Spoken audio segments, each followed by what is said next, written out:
début de semaine à tous et merci de nous choisir pour vous informer. Ça ne sera plus. Pour ce 11 mars 2017, l'arrivée à Kinshasa de la dépouille mortelle de Etienne Tshisekedi a annoncé son frère cadet, l'abbé Mulumba. Entre-temps, le rassemblement des forces politiques et sociales acquises au changement est désormais subdivisé en 3 ailes. El Félix Elumbi, El Olengankoy et El Patrick Mayombe.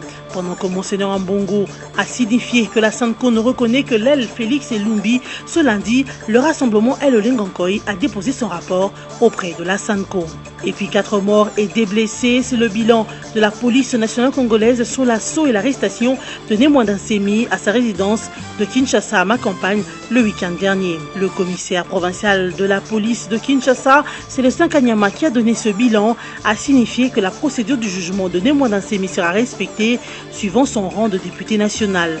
Il est poursuivi pour, entre autres, outrage au chef de l'État et incitation à la violence. Et enfin, en Afrique de l'Est, l'on constate une progression dangereuse de la crise alimentaire. Une sécheresse frappe tout l'Est du continent africain, mais aussi la Somalie et le Soudan du Sud depuis 3 ans. Elle est due aux crises politico-sécuritaires majeures qui secouent la Somalie et le Soudan du Sud. La dépouille mortelle d'Etienne Tshisekedi ne sera plus rapatriée le samedi 11 mars à Kinshasa. Pour l'abbé Gérard Mulumba, frère cadet du Sphinx de Limete, cette décision se justifie par les refus catégoriques de la famille politique sur le lieu d'enterrement proposé par les autorités provinciales de Kinshasa. Par conséquent, les travaux entamés sur le site du cimetière de la Gombe doivent être stoppés, quand bien même la construction d'un mausolée avait commencé la semaine dernière. Pendant ce temps, le rassemblement est au bord de l'explosion, déjà avec 3 ailes. La première qui compte Félix Tshisekedi comme président du rassemblement et Pierre Lumbi du G7, président du Conseil des sages. La deuxième aile qui a choisi Joseph Olengankoy au Conseil des sages et enfin la troisième aile du rassemblement qui a désigné Patrick Mayombe, membre du gouvernement Bazibanga, à la tête du comité des sages. Visiblement, c'est la tête de Pierre Lumbi qui dérange au sommet du conseil des sages de cette plateforme. Surtout que ce dernier doit remplacer, selon l'accord, Etienne Tshisekedi au Conseil national de suivi de l'accord.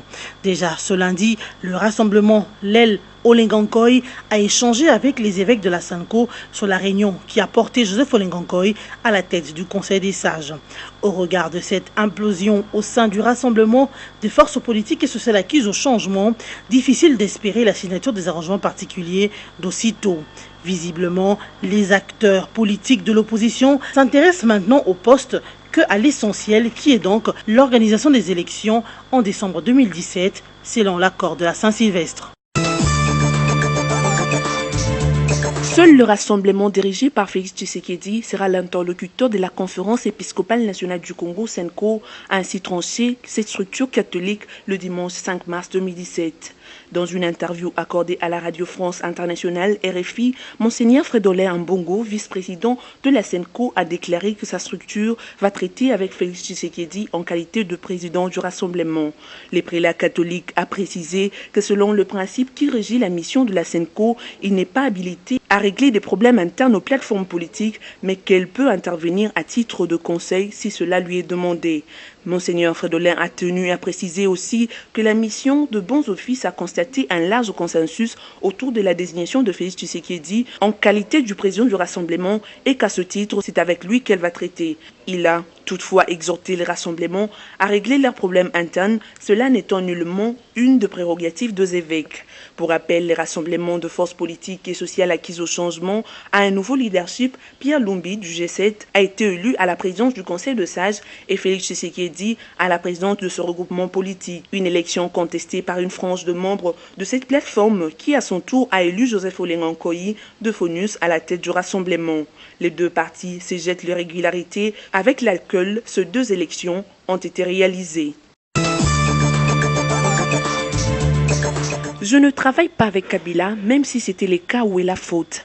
Nous avons nous-mêmes donné la légitimité à Kabila avec cet accord. Ce propos sont des Katebeka Toto qui, lors d'un point de presse le week-end dernier, a tenu à clarifier sa position par rapport à la restructuration de sa plateforme Le Rassemblement et par rapport à son frère Moïse Katumbi. Pour Katebeka Toto, c'est les rassemblements qui bloquent le processus actuel, d'où ses excuses pour ce que la politique fait subir à la population en la prenant en otage. Il s'est également opposé à la restructuration actuelle du Rassemblement et à la désignation de Félix Tshisekedi et Pierre Lumbi au leadership de la plateforme. Katebeka Toto a cependant revendiqué un choix différent de celui de son frère Moïse Katumbi, sans en dire davantage. Il a précisé que le choix de son frère ne coïncide pas avec le sien et d'ajouter qu'il a la liberté de choisir sa voie et son frère la sienne. Par ailleurs, Moïse Katumbi, qui appuie la désignation de Félix Tshisekedi et Pierre Lumbi aux commandes du Rassemblement, a dénoncé l'attitude de certains membres du Rassemblement qui s'opposent à ces nominations. Il a cependant ajouté que les membres sont libres de quitter le Rassemblement, la plateforme étant composée de plusieurs regroupements politiques et non de personnalités politiques. 4 personnes tuées lors des affrontements survenus le vendredi 3 mars dernier entre les forces de l'ordre et les adeptes Nemwandansemi et quelques armes à feu saisies, c'est ce qu'a indiqué le commissaire provincial de la police de Kinshasa, le général Kanyama, à l'issue de cet assaut.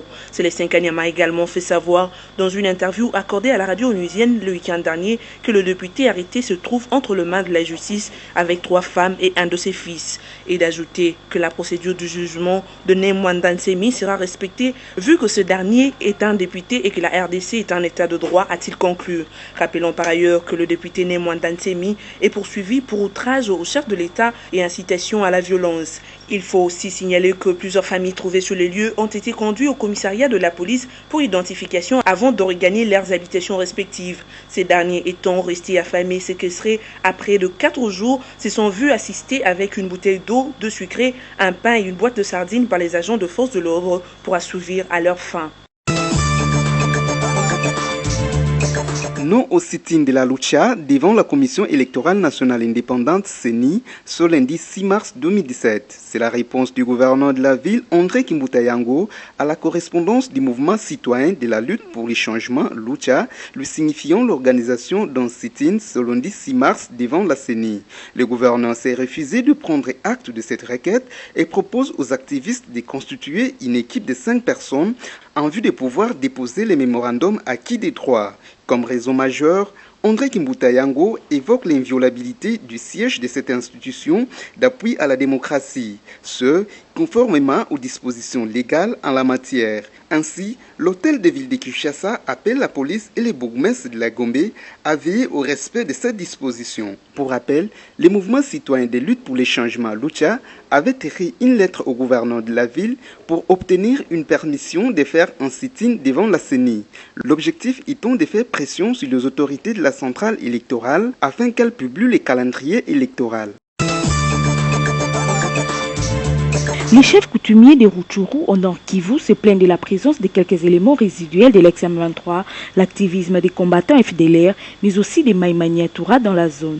Un sentiment d'inquiétude pour ces chefs coutumiers, pour qui cette situation constitue une sérieuse menace aux civils. Antamugenga, dans le groupement des Boueza, les hommes armés non identifiés aux personnes d'inquiétude, puis des champs, extorquent les biens des civils, ont indiqué les chefs coutumiers devant une mission de la MONUSCO dépêchée le week-end dernier dans ces territoires. L'armée nationale congolaise a pourchassé 13 hommes armés qui essayaient de menacer des civils dans leurs champs, d'après une source militaire. Selon Eric Machagiro, chef local, les combattants des Niatura, sous l'égide d'un certain Nyonzimo Janvier, sèment la terreur dans le groupement des Lubero. Il importe de noter que les chefs coutumiers redoutent une éventuelle incursion de ces rebelles en dépit de la dernière défaite de la rébellion de l'ex-M23. Ils souhaitent, eu égard à cette menace, que les unités de l'armée nationale, de la police, ainsi que d'autres services de sécurité soient déployés ou renforcés dans la région.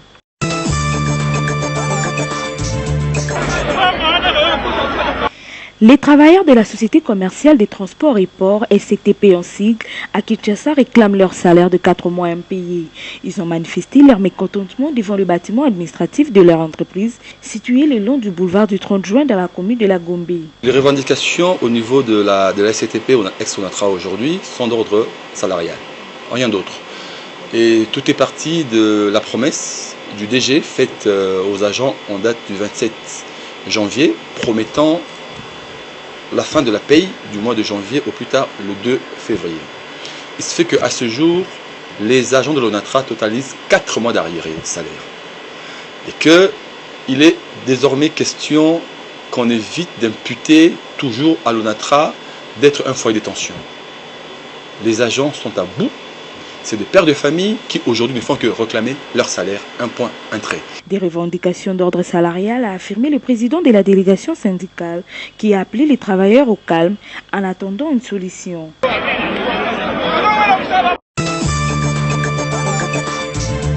La crise alimentaire progresse dangereusement en Afrique de l'Est. L'état de famine a été déclaré au Soudan du Sud il y a 2 semaines et l'état de catastrophe nationale en Somalie. La situation est mauvaise également en Éthiopie, en Ouganda, au Kenya et dans une moindre mesure en Tanzanie.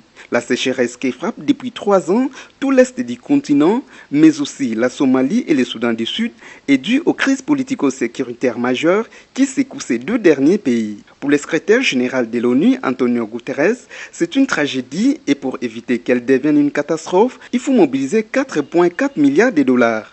La Somalie, où se situe l'épicentre de la sécheresse, est sous l'emprise du groupe terroriste islamiste Al-Shabaab, proche d'Al-Qaïda. Des milliers de Somaliens quittent donc le nord-ouest de leur pays pour se réfugier en Éthiopie voisine, frappée elle aussi par la crise. Au Soudan du Sud, environ 5 millions de personnes, soit la moitié de la population, est en état de crise alimentaire, alors que le pays est en proie à une guerre civile qui dure depuis 4 ans. Plus de 1,5 million de Sud-Soudanais ont été amenés à fuir leur pays. La moitié est accueillie en Ouganda. 700 000 réfugiés y sont arrivés depuis juillet dernier. Le programme alimentaire mondial PAM souligne que, malgré les actions des États concernés et les ONG sur terrain, la situation est critique et pourrait bien s'empirer, et surtout si la pluie ne tombe pas. Place à présent rappel de titre, ça ne sera plus. Pour ce 11 mars 2017, l'arrivée à Kinshasa de la dépouille mortelle de Etienne Tshisekedi a annoncé son frère cadet, l'abbé Mulumba. Entre-temps, le rassemblement des forces politiques et sociales acquises au changement est désormais subdivisé en 3 ailes. El Félix Elumbi, El Olengankoy et El Patrick Mayombe. Pendant que Monseigneur Mbongo a signifié que la SANCO ne reconnaît que l'El Félix Elumbi, ce lundi, le rassemblement El Olengankoy a déposé son rapport auprès de la SANCO. Et puis 4 morts et des blessés, c'est le bilan de la police nationale congolaise sur l'assaut et l'arrestation de Némoindin Semi à sa résidence de Kinshasa à Macampagne le week-end dernier. Le commissaire provincial de la police de Kinshasa, Célestin Kanyama, qui a donné ce bilan, a signifié que la procédure du jugement de Némoindin Semi sera respectée suivant son rang de député national.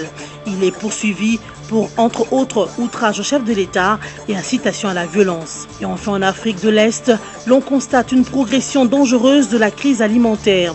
Une sécheresse frappe tout l'Est du continent africain, mais aussi la Somalie et le Soudan du Sud depuis 3 ans. Elle est due aux crises politico-sécuritaires majeures qui secouent la Somalie et le Soudan du Sud. Ce journal est terminé. Merci de nous avoir suivis.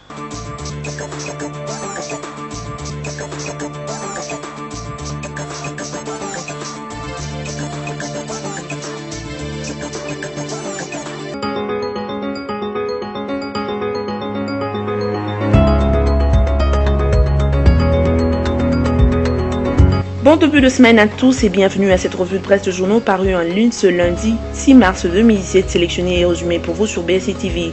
La crise qui sévit au rassemblement continue à faire la une de journaux parus en début de cette semaine. Olengankoy face à Félix Tshisekedi, RDC, le rassemblement en danger, titre La prospérité online.